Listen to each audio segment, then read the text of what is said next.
We're thrilled to welcome Jimmy Lin, Chief Scientific Officer at Freenome, to the show today. Jimmy, thank you once again for joining us on BIOS Builders. Thank you.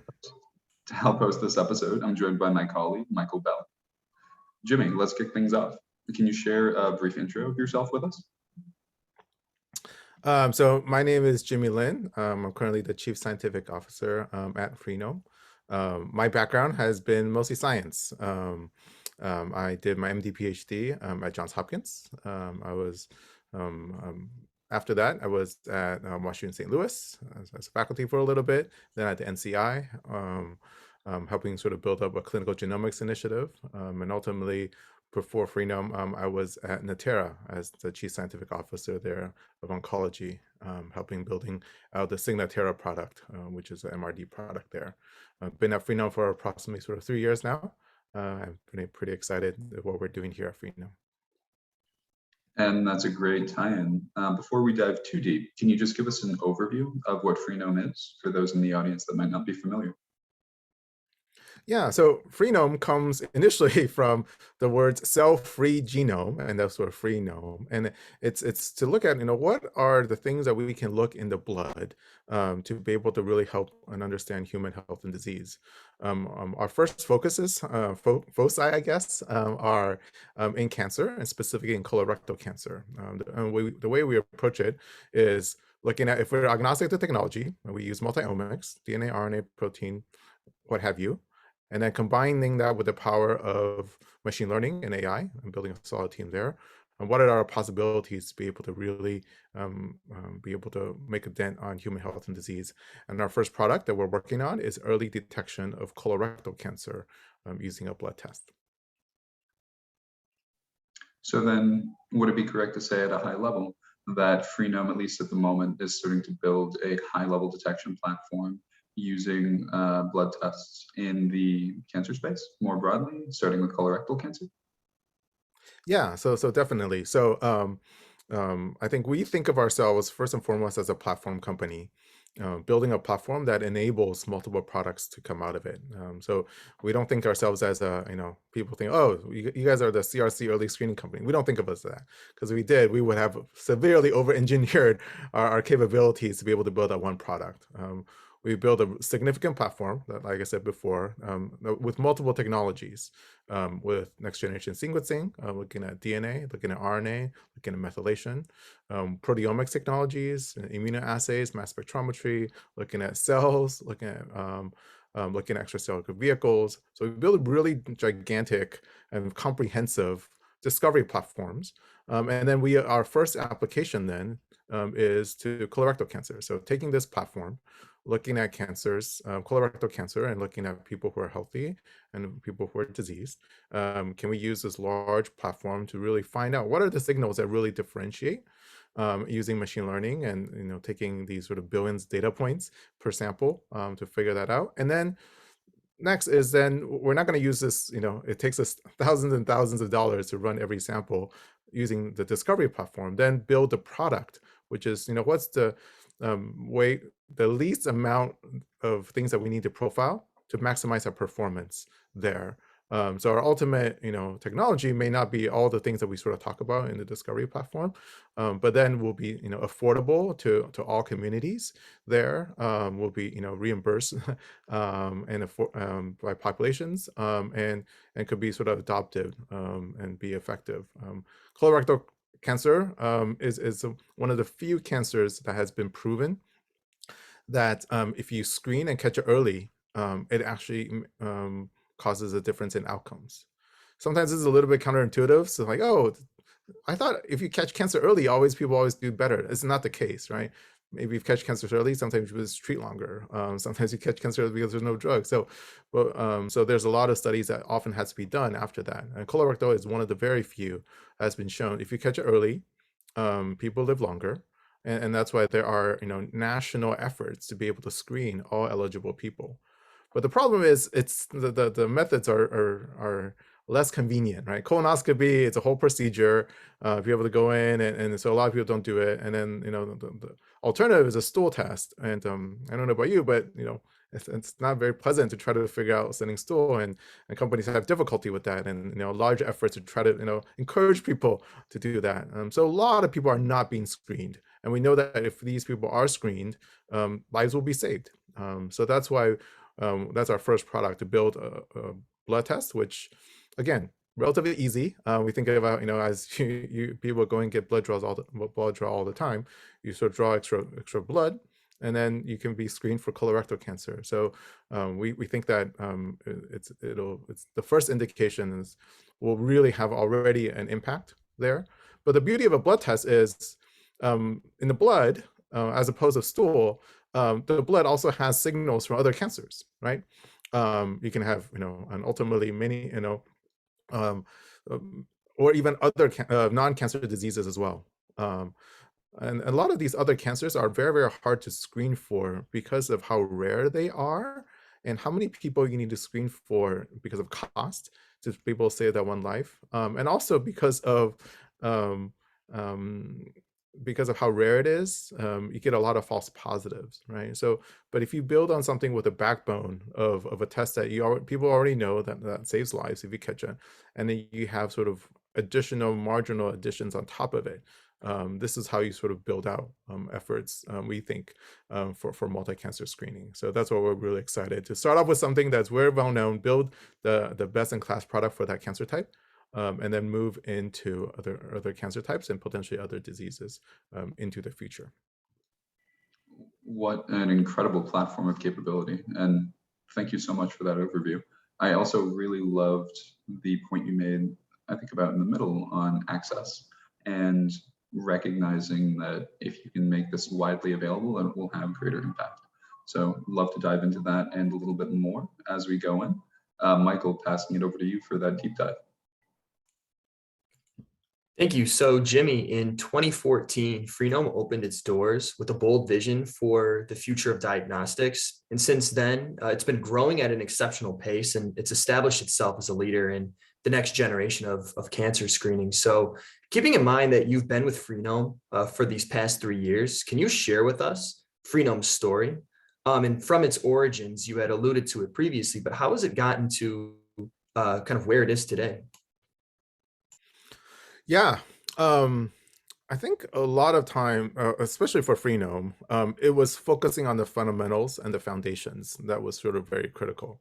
Not necessarily in doing the easy thing or the sexy thing on the outside, but what are the key things that are key foundations that enable future work? And there were some very early decisions up front that enabled our success today. A lot of the stuff that's people call about less sexy, I think is actually very important. For example, infrastructure, right?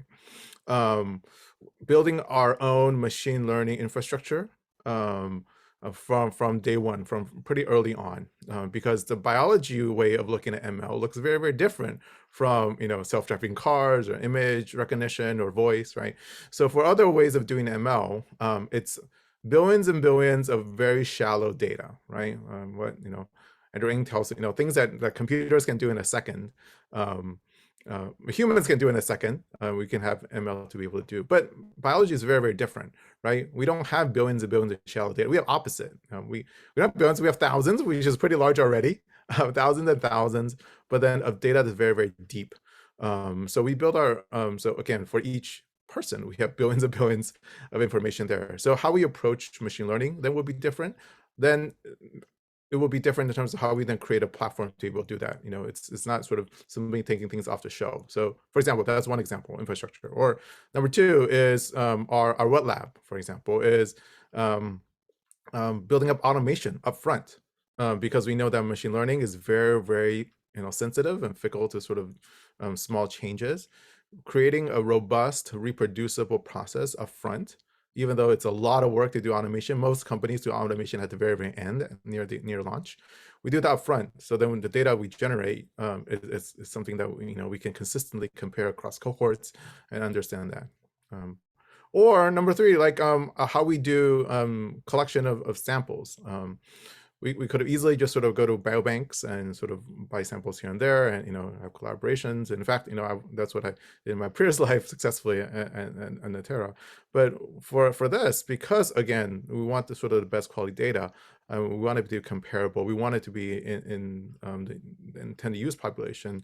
We kicked off a prospective, multi-site, 30+ site, 1,000 people clinical trial to even get the samples for discovery, right? A lot of times in diagnostics, what happens is you use a bunch of retrospective sample set, and then it's sort of case control and what have you. But then you ultimately, when you roll out your PMA, your product, it's a very different cohort. Then you're doing prospective for the first time, and then there's a big difference and there's a big drop, and people are like, whoa, why is there a big drop? And like, wait. Of course, you trained and tested on different cohorts that look different, right? So that's why in our discovery, we even did that prospective work. And again, thanks to investment and trust from our investors, right? Because very, very costly, a lot of work to get that. But then, allows us to have the best quality data to do best quality research. So that's sort of 3 of the examples where the foundational work, like, the machine learning platform, the automation, or how we do clinical trials. Actually, let me add a 4th one, since we're talking how we build a culture and company culture, right? I think more and more in Silicon Valley, people are sort of thinking about culture, and that I don't think it should be an afterthought, right? It should be in the foundational DNA, excuse the pun, of the company. So thinking about culture up front, of building a company that really values everybody there. And we have, whether it's, our values of servant leadership, or striving for excellence, right? Or empathy, and all these aspects of integrity. Building that culture also is very, very important, because it's very hard to change culture when you already have a bunch of people. So again, that's another example where building that foundation is critical.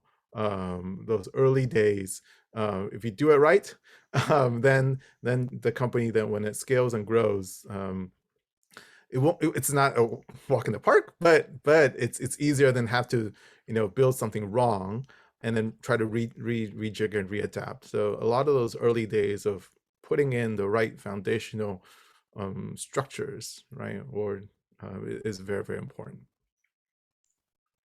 I think especially with kind of the direction that medicine is taking, where everything's becoming increasingly data-driven, kind of starting with the infrastructure with that in mind. As you mentioned, there was a strong kind of pattern of thinking in the future as you were building the company from the beginning. I think is a very smart strategy for companies to keep in mind that are interested in kind of doing something similar. So when you were looking for new opportunities, I know Freenome was a lot smaller when you first joined. So what had led you to want to join the Freenome team when you had the opportunity? Yeah, so first and foremost, is those things I said already, that I thought that the founders were very intentional in building the company and working on these important aspects, which I thought was very important, which I appreciated. And then also how they approach product too was very counterintuitive, and something similar that we also did earlier in my career is, instead of building one technology that tries to solve 50+ problems, right? And each problem actually looks different, right? Each cancer looks different. And many of these cancers people don't know, is it worthwhile to sort of find. They found the right indication. We talked about CRC, where that actually makes a difference, and then flipped it upside down, right? Taking multiple technologies, right? Many technologies to solve one problem, and one problem that is very well characterized. And that's actually somehow very counterintuitive for most biotech companies, because most biotech founders are inventors of technologies, right? They'll invent a technology and they're like, oh, and what can we use this for? And let's start a company and try to figure out what you use it for. But then depending on the problem, sometimes it's not a good fit. And in the startup stage, product market fit, and you basically you have a product and trying to find a market, right?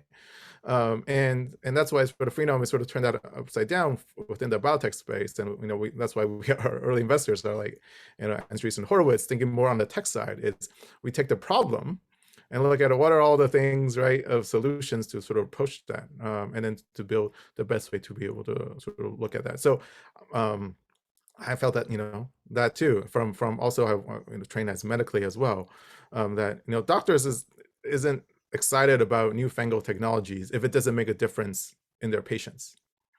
And that's the first step. And then on top of that, insurers will not pay for said technologies if it doesn't cause a change in outcomes. So a lot of problems, challenges about tech companies will be they'll have a technology, they'll try to find a niche case for it, then try to convince physicians to order it. And maybe physicians, and okay, maybe it's a little bit better, okay, fine, maybe not exactly, but then they'll fight a long time to get reimbursement. And then that's where they really get stuck, right? So in terms of joining, Freenome, I talked to a lot of companies in this early field, and I think, the founders already had that thinking that was very much aligned, and I sort of, really sort of resonate with as well, and already building up a great team. So with the right foundations, with the right approach to product, with a great team, and very innovative to sort of look at new technologies, and just people really sort of passionate because of the culture. That's why I sort of ended up joining. I think that response leads great into our next section, where we'll dive a little bit deeper into Freenome's technology.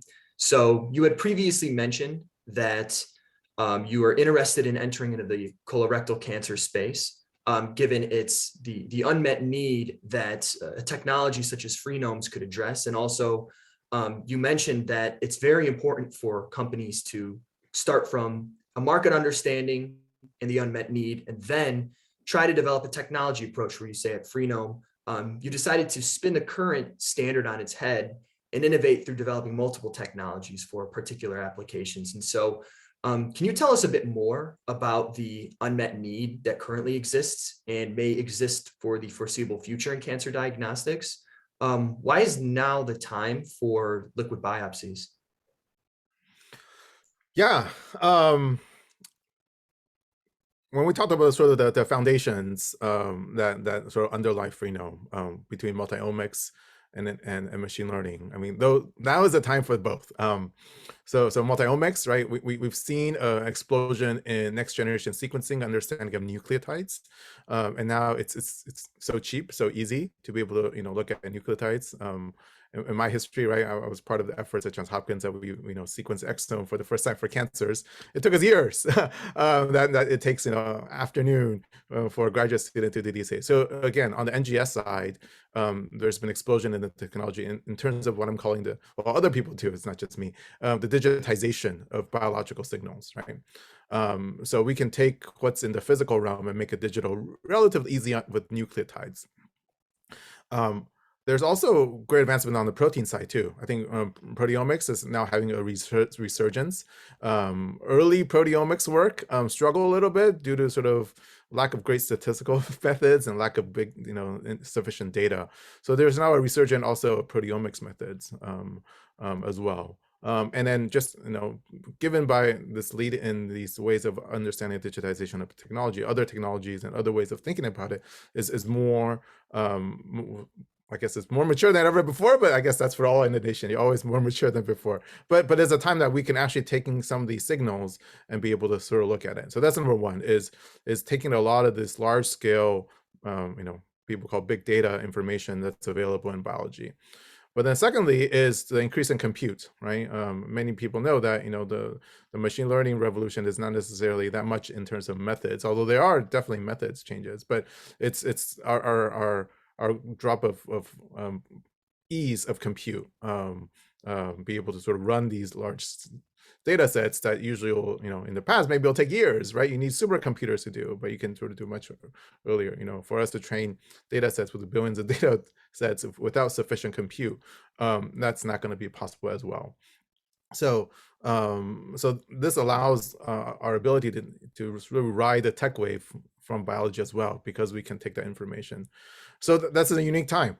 So that's why there's a lot of excitement to start looking at problems that were traditionally very hard to address, and early detection is definitely one of those, key problems that people want to be able to address there. So the time is right between the ability to digitize biology as well as increase in compute, and that really has allowed the investors to really believe in it as well, right? So with a sufficient capital to be able to do that, and there are a lot of capital now into that. So I think that this becomes a unique time there. But then the problem is which problem you wanted to tackle in particular. And again, this is where we're different, right? We're not gonna build product that solves 50 cancers mediocrely, but we want to look for ones that we, a problem we can truly solve at high sense and high spec. And that's where, again, against some of our similar companies in our field who want to sort of solve it for lots of cancers with one technology, we really sort of took a look at, what, for CRC, what are all the technologies we can use, and let's solve that one well, build our platform to solve that one well, and then we can go other cancers subsequently, and potentially other diseases there, and really start off with the market need, the unmet need, what actually will make a difference, and then what is the science that is able to address that, and then go sort of stepwise, one at a time. Because I mean, we some of our data have shown, for the scientists in the audience, sometimes we're seeing that CRC is much more of a nucleotide signal. We're seeing that. But then we recently published some work that something like pancreatic cancer or ovarian cancer, the protein signal actually very, very much more significant in terms of being used and leveraged and weighted for early detection. So there's companies, there are nucleotide companies that trying to attack this, but then they won't have the sufficient signal. And there's proteomics companies trying to do early detection. And we really think ourselves being able to integrate all these different technologies, have a really flexible platform, and to bring on new technologies, then to be able to solve all these different cancers one at a time. Yeah, it's certainly a really exciting time to be in the space. But let's dive a little bit deeper into your multiomics approaches. We wanted to ask how Freenome is marrying biology and technology, and how you navigate some of these large differences in size and concentration scale, as you've been alluding to, where the data in biology is very narrow, very deep, how you're kind of developing and innovating across both tech and bio as you develop your approaches. Yeah, and this is hard because you need to build the right team that has sufficient depth of their specific area, but enough breadth that they can communicate with other people in the field. So when we're doing our hiring decisions, right, we have, we look at people who are complete generalists. Let's take the extreme, right? Who, again, they can say a lot of sort of high level stuff, but then when we're down to actually implementing, the methods, we're doing the wet lab work, they don't have the expertise. So complete generalists are helpful to communicate, but then they don't sort of add value there. But then complete specialists who are, they know the details of, one, statistical method or one,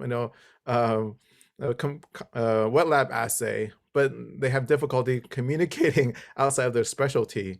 That also has problems. We want people to be, bilingual in both, right? To be really deep experts in their field of expertise, as well as able to then communicate cross-functionally as well. And those people are hard to come by. And building that team and making very intentional hires and with the right culture fit is critical. And it takes effort to do that. And there's no shortcuts, because if you start making hiring decisions, shortcuts up front, you start deteriorating, whether the expertise or the culture, then it's very hard. So, being really committed to build a culture of understanding, deep expertise in terms of biology, or, deep expertise on terms of the methods, but also able to work in collaborative teams to be able to do that. And again, because we're doing so much in terms of the science, right? Like we have people in proteomics, people in genomics, people in machine learning, and then everybody brings in their superpower in a different way. But if people can't work together, then that also doesn't work. So it's that balance of deep understanding within their specialty and being able to communicate, and building the right team. And it's not going to be easy finding the right people, but never settle for people who may not be a good fit. Because again, once again, like we talk about the foundation for all other things, the hiring is going to be important, because once you start hiring people that maybe not be a fit, then it's harder to sort of shift that. So having our unique culture there, and then really getting the right experts that can communicate across fields, really enables that success, because we are so broad in our scope. So that's often a potential danger, is when you're so broad, you can become very, very shallow. And that's or you're so deep, then you can't talk to other people. So it's that balance and hiring the right people there and getting the right experts, and let the experts be the experts there. Jimmy, I'm going to build on that for a moment, because it's a point we've heard from other founders and executives at companies, combining and melding that technology biology approach to create a really robust platform, like the team over at Nautilus, like the team over at Big Hat. And I guess I'd love to hear your thoughts, given what I think we can likely all agree on. There's a shortage of that cross-functional talent, where you need to have that both depth and breadth of skills.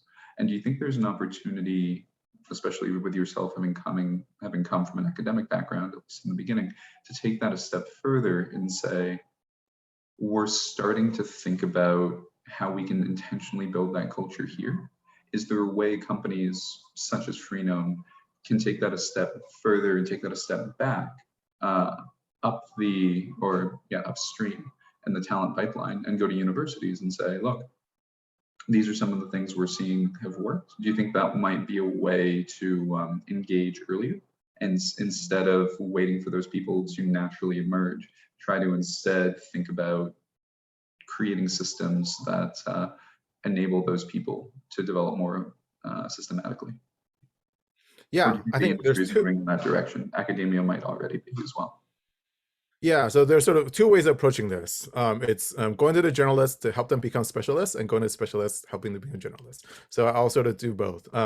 So when I do get invited back to speak, at universities in different contexts, the thing that I tell people is that less and less. I don't know the actual statistics, but it's definitely less than 10% of graduates of academic programs end up to become PIs at academic universities, right? It's single-digit percentage, right? So, and those pipelines are still training people to become their mentors, right? But that's going to be the exception versus the rule. And people need to be understanding and be open themselves to not just figure out how to get the next grant or think about the next question, because the majority of these students, unfortunately or fortunately, I don't know, depending on how you think about it, will not become their PIs, right? So the encouragement when I go back to universities and sort of give talks there is people need to not just look at their research and focus there. They need to be aware of what's in the industry, right? They need to read broad. In general, we talk about science, that you need to read broad within science. But I'm saying that not only reading articles are outside your field, but read trade organization, read up on the news, read on what's happening in pharma, read up what's happening in biotech. It's gonna be very hard and new language at the beginning. Like, what are these companies and what are these things? But investment into that, understanding that whole world, and then invest in really understanding what the problems are early on in your training. That's what I tell people. It is going to be super, super helpful. So even within your research, you have that context there. So I think within academia, really helping them think through whatever field, again, to not only think broad within their academic knowledge, but also broad in terms of industry. So again, this is encouraging the specialists to generalize. And then the opposite is a lot of people coming from the business side, whether MBAs or people who are non-technical, right? Non-technical founders. The encouragement to them is, you need to know at least your field very, very well, right? Or for the journalists, it's like, you need to bring something to the table, right? that adds to these teams. So figure out what that is, and need to, because again, pure journalists are unfortunately sometimes, maybe you'll be helpful as a coordinator, or maybe, and if you're lucky, maybe it's just as a visionary to find the right people. But outside of those areas, there's not actually that much. Well, it's difficult when you become a multidisciplinary team, where then we're asking them to sort of contribute in different ways. So that's an encouragement to people without technical background to at least have some deeper understanding, to go beyond the surface as well. So I think there's approaches for both sides of the table. I think that's a lot of great advice for students who are in university, kind of looking to get involved into this space. As we mentioned, it's such a great time to start to explore both the bio and the tech side. So we appreciate you kind of sharing your opinion on that. Let's pivot a little bit now into kind of your experience as an executive in the industry. Since joining in 2019, there must have been multiple challenges that you faced as you grew Freenome quite substantially. And so we wanted to ask, what are some of the largest challenges you faced, and what did you learn as you went through them? Yeah, I mean, since we emphasize so much sort of building these foundations, it's a lot of work to build a good foundation, right? So, for example, hiring, right? It's easy to hire lots of people very quickly, but it's hard to hire good people, and keep your bar really high, right? So that's one example where, again, we've more than tripled our company even through COVID, right? And just finding, getting the right people, and building that right foundation, or like all the aspects of that type of foundation, right? Doing a lot of these, building a machine learning infrastructure ourselves, like that's a lot of hard work up front, or right, doing the clinical trial up front. So so a lot of these, or automation up front. It's a lot of things that try to sort of chew, and sort of build at one time.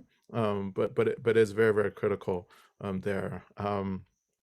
So yeah, and maybe I think, the hardest thing probably is finding great talent, finding the right great talent, to be able to do that, because of, I think, what we just sort of talked about there, and then due to what we do, it's so multifaceted, multifunctional, multiple technologies, and then it's allowing these people to communicate. There's still, unfortunately, we try to hire good people that do both, but there's still a lot of, there's different loss in translation, right? To getting the computational biologists to understand what the molecular scientists are doing, and getting that, or how this machine learning, who are non-biology machine learning scientists, how do they communicate? And then that's only within science. How do we communicate with the regulatory people, with the medical affairs, and getting them all to be able to work together there, and finding the right talent to be able to do that. So I think all in the day's work of all building all sort of great companies is just, there's just a lot of grit and work at the beginning, and just building the right company, right culture, and right people to be able to go through those hard times. And it's just takes work to get that done. Yeah, well, I could imagine so. And again, going to the advice for students part, I think that's something that's very overlooked when you're a student, is kind of the value of being able to kind of be a good judge of character and build teams and be a leader. I wanted to ask another question on that point. Freenome has so many different experts, or as you said, kind of like pseudo specialist generalists from different backgrounds.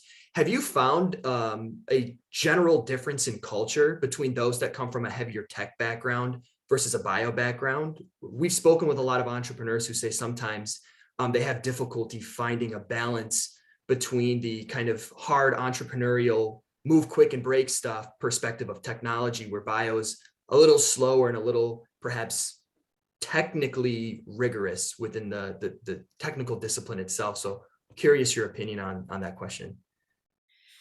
Yeah. I think, well, Definitely, I think people even coming from tech joining our company knows we're not going to move fast and break stuff because we're going to have a big FDA trial that's cost us tens of millions of dollars. That's going to affect people's lives. We're very, very mission driven and knowing that our product will affect people's lives. So we're very, very careful in terms of making that there.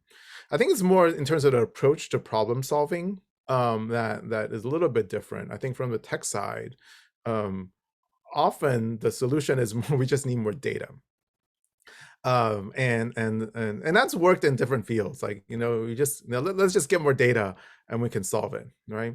But that there is a lot of things that, and that would work if you're, if you're doing search or if you're doing, things that are well characterized. But within biology is we don't even know whether we have the right dimension of data we need, right? So is the signal even in it? Are we even looking at the right?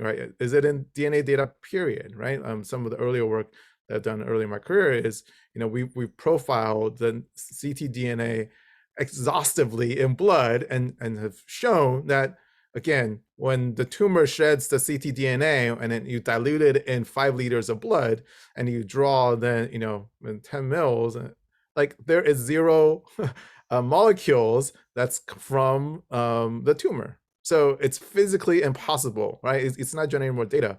You need other methods, right? So that's where, again, I think the big data will not solve is if your data is not even in the right dimension of things that you're measuring, right? And then sort of, so that's sort of the coming from the tech side, that's always, the difficulty. It's, it's not just sort of, let's do a lot more experiments and a lot more data, that's how we'll solve it, right? On the biology approach is more very, specific to, what is known in terms of the biology, and then doing very sort of controlled, probably smaller experiments. All of biology much more sort of, bigger data these days. But biology is, interested in understanding sort of the mechanisms and figure out new ways of characterizing this different signals there. But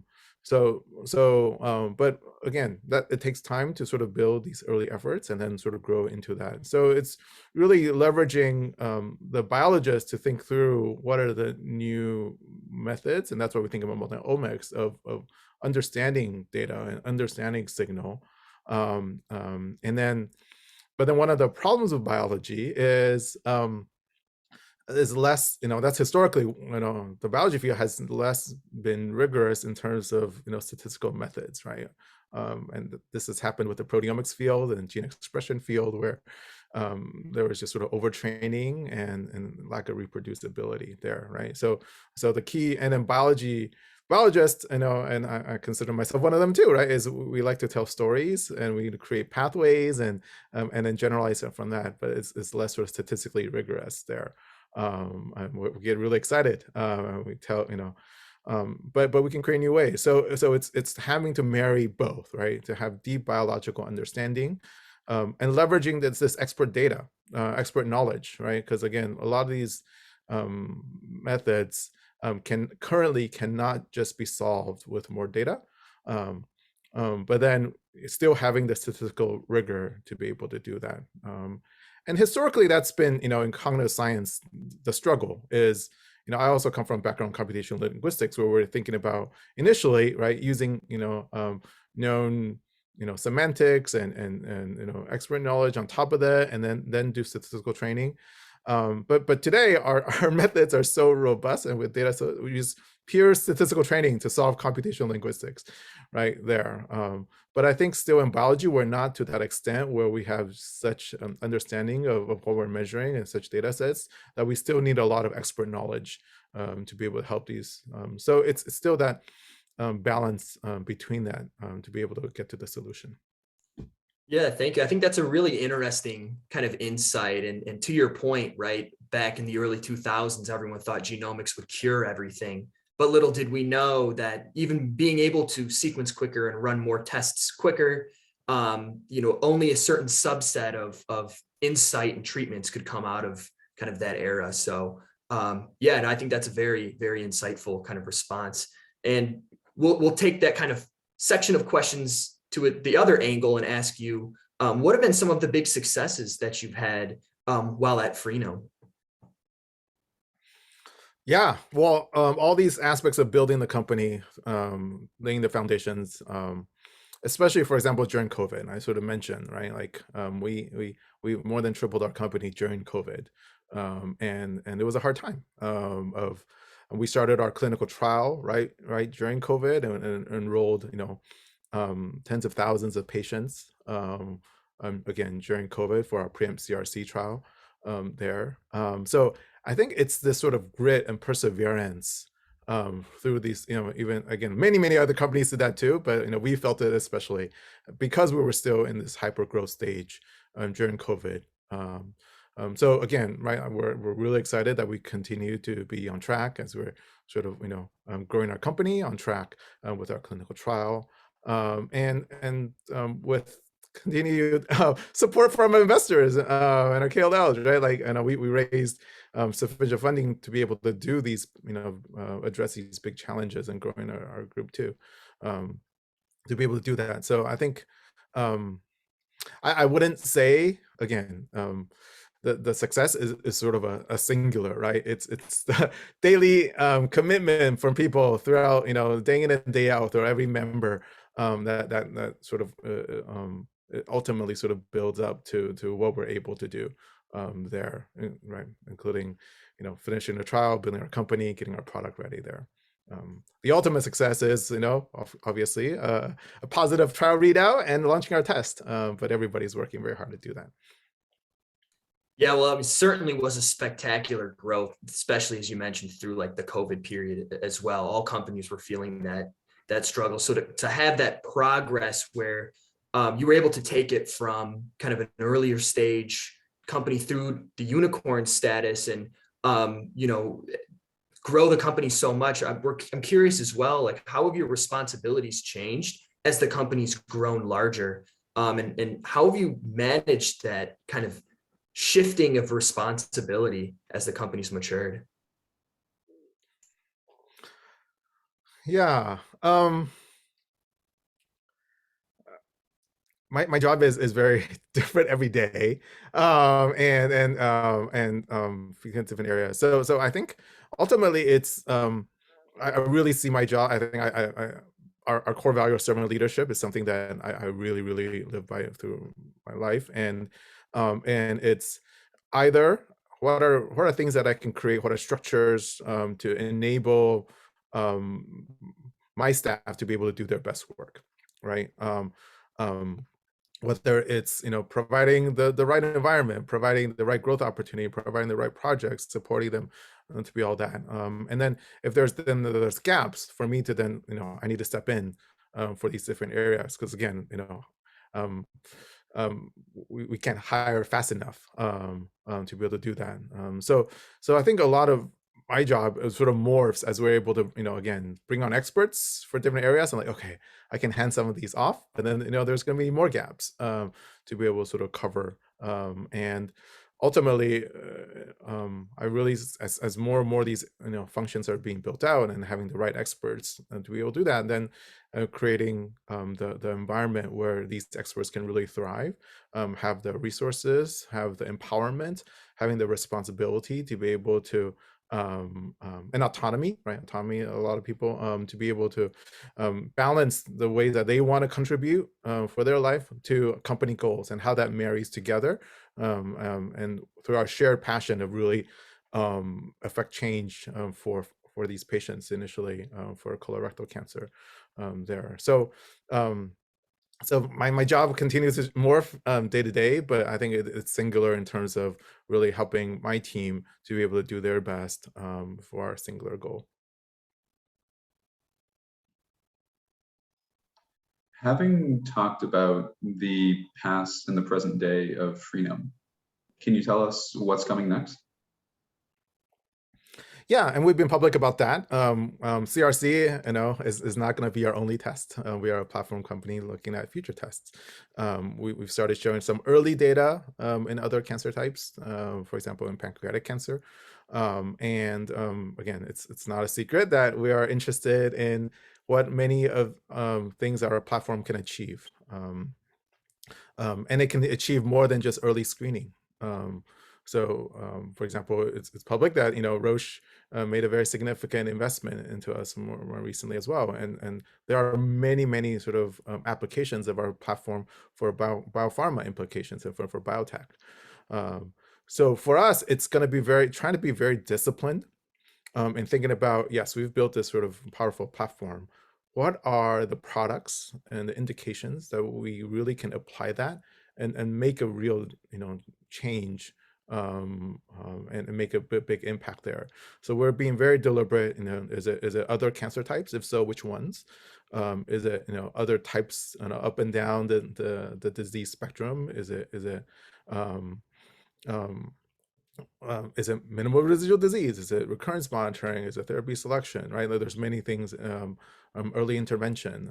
So we're trying to be very thoughtful about what is the best opportunity for that, and then after that decision, understanding the market, we also need to, at the end of the day, follow the science there, because just because it's a problem doesn't mean that our platform or the scientific data supports ability to get that done too. So it's a portfolio method of what are the indications we're interested in, and what does the science show us? Are we able to achieve those goals? And ultimately, then hopefully rolling out products in potentially other cancer types and other indications. Again, and it's a blend of understanding the business side as well as the scientific side, the unmet need versus what's biologically possible.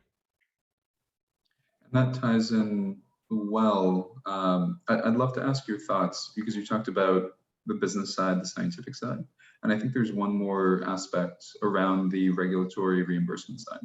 And so with the rise of liquid biopsies, advanced multiomics, and companies such as Freenome that are creating these opportunities for testing to become more frequently accessible, I'd love to hear your thoughts on integration with payer and from the insurance side. Is Freenome thinking about working with such companies from the very early days, like Spark did, you brought up Roche, to ensure that when you're ready to go, they're ready to go with you? Yeah, I think I said it up front is we are very committed to make sure that our tests are available to everyone. Even in our clinical trial, for example, we've partnered to make sure that our cohort is racially diverse as well, there to make sure, and then we also want to make sure our test is being able to be used for people even without insurance, right? So working on colorectal cancer actually is perfect for that, because right now there's already guidelines from the government, from CMS, that if such a test for colorectal, it would be available, right? So already for our colorectal screening test, we've really been thoughtful about that, to making sure that it's available to all there. And then the thinking about then for the other cancer types, it's going to be, those are going to be challenges to sort of think through. Other companies have sort of rolled out tests, and it's only used for very select markets for employees, or, concierge medicine, because everything has to be out of pocket. So that's not the first thing that we would do. We want to think about what are, ultimately, you want the incentives to be aligned. Insurers, what do they want? What do they want? They want to make their population healthier, right? So they have overall less sort of spending there, right? So if you're able to, and that's what we want too. We want people to live healthier too, right? So if you're able to show that your test really helps people's survival and overall outcomes, people should pay for it. And that's, I think, at the end of the day, to figure out what that overall aligned incentive is. And if you only sort of show that your test is able to, catch a cancer and people don't necessarily live longer, then you still have work to do. And that's why we want to make sure, ultimately, right, our incentives will be aligned with the insurance incentives, aligned with physicians, is that we want people to be healthier. And our test should really have evidence and show that it does that. And we want to build products to be able to do that. So hopefully then it's a no-brainer for insurance companies to pay for it, because it's better for them, it's better for the patients, and it's better for us. That's a trifecta I think we're all excited to see coming soon. So a few rapid fire questions to close things off. I guess the first, if you could name 3 technologies that you're most excited by in this early detection, early screening space, I'm just curious, what would they be?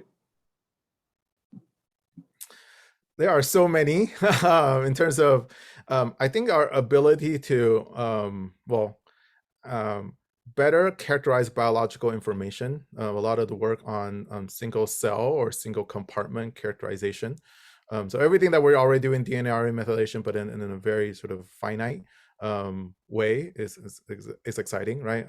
People talk about, instead of drinking a smoothie, like understanding every single fruit instead of mixing it all together, right? So I think that is an innovation, and I'm very, very excited about. And then whole new ways of characterizing. I think right now proteomics is still, although it's been a long history, it's still in its infancy. We don't know, a lot of post-translational modification. We don't understand different sort of different isoforms or different aspects of it. So there's still so much work in understanding the proteins just in general as well. So maybe those sort of 2 aspects, but there's so much more. It's such a fun time to be a scientist these days. There's just sort of embarrassments of riches of things that we can look at, and that's why it's actually fun to be at Freenome, because we get to look at all the panoply of available technologies, and then really have to then make a hard choice of which ones we want to start thinking about adopting. Absolutely. And I think that ties in well. As these technologies start to become more developed, more integrated, more accessible, how do you see the change? What do you see the future of precision diagnostics, if we can call it that, looking like in, say, 2050? Yeah, we need to move to early detection and even more prevention.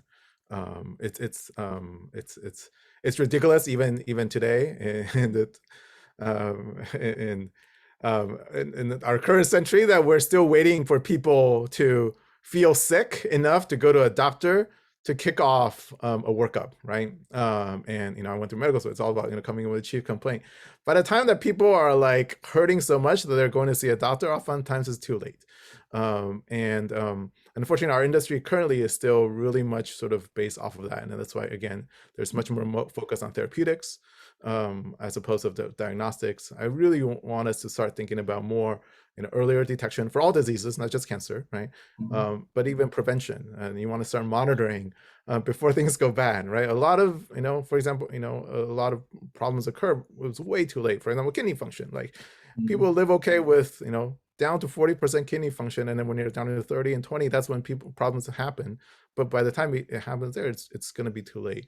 Same with cancer, right? Once people present, like pancreatic cancer, it's been there for decades. So waiting for things to happen, then people to then go to doctors, can't be the way of the future. And maybe it's the way, when we don't have technology. So that's definitely, I'm really, really looking forward to that, where we're much more preemptive, using our word from our clinical trial in terms of thinking about disease. And do you think, and this is personal curiosity, I realize there might not be an exact answer, it might differ depending on different indications, people's different risks. Are you thinking annually for this sort of preventative and early stage screening, biannually, every 2 years? I'm just curious what your thoughts are. Depends on the disease, right? Depending on the problem, right? Some things you might even monitor in real time, right? Some things amazing. you monitor. Yeah, some are slow disease you can monitor in a longer time horizon. So it's going to depend. And we have wearables these days that can do a lot of real time monitoring as well. So again, I think it's going to start with the problem and figure out, what's the best way to be able to solve for that problem there. Love it. All right. Any other closing thoughts or shameless plugs you'd like to share with the audience? I can imagine one of them is if they have that expert and generalist skill set combined, maybe they should reach out. Yeah, we're always hiring for great people, so without a doubt. But just for scientists in general or people in business as well, like this is one of the most exciting times to be in biotech and just sort of biology in general. And there's a lot of opportunity to think about ways that some of these early breakthroughs in biology can ultimately become products to be able to help our humanity. And again, this is I think we're just at the very, very, very beginning of all this. So it's a pretty amazing time. It's, it's sort of like discovering a new world for the first time. There's just so much opportunity. It's a fun time. So encourage people to sort of dive in. All right. I think that's a great note to end on. Thank you, Jimmy, for an absolutely fantastic episode. We're so grateful for your time. Thank you again. Thank you.